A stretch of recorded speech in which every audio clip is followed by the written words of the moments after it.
Мы правопреемники абхазского католикосата. Вот мы сегодняшняя абхазская ситуация после войны, после бегства грузинской ситуации. Ну и слава Богу,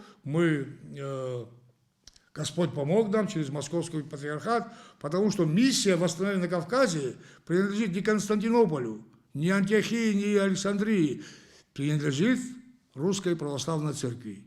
В том числе и Абхазия, и Грузия, и весь Кавказ. Поэтому сегодня мы надеялись и надеемся, что Московский патриархат решит нашу церковную ситуацию, статус нашей Абхазской православной церкви.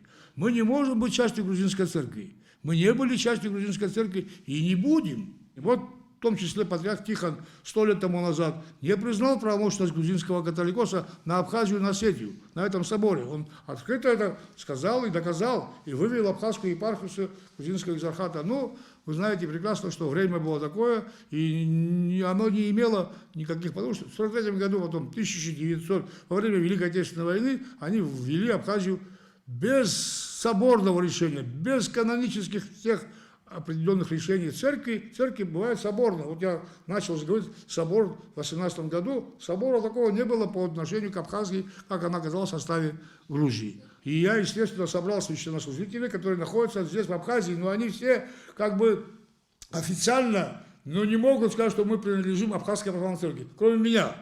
Да и некоторые, вот отец Вишарен там, значит, был, да, мало ли что будут грузины говорить, что это ихнее, но это не означает, что мы ихние. Россия поступает правильно, признав абхазское государство таким же равным, как себе. И я думаю, я в этом уверен, что и церковный вопрос наш будет решен.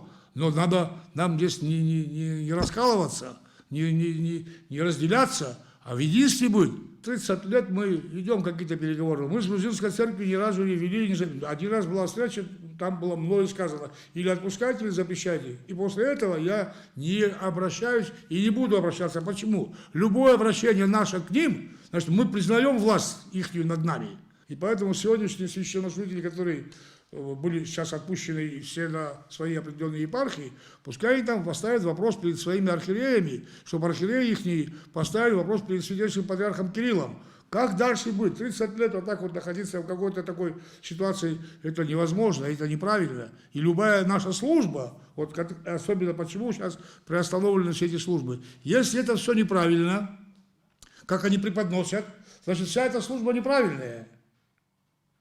Поэтому я сейчас приостановил. А почему мы говорим о соборе кафедральном? Потому что я здесь служил и до войны, и после войны. И поэтому каноническое право имеет только кафедральный собор, как они преподносят. А сейчас конкретный статус этих священнослужителей в том месте, где он служил, или где-то в другом месте, он должен быть определен. Отец Игнатий поехал уже там, ну, многие поехали и поедут. И вот самое главное сейчас, что они должны сюда вернуться со статусом для Абхазской православной церкви.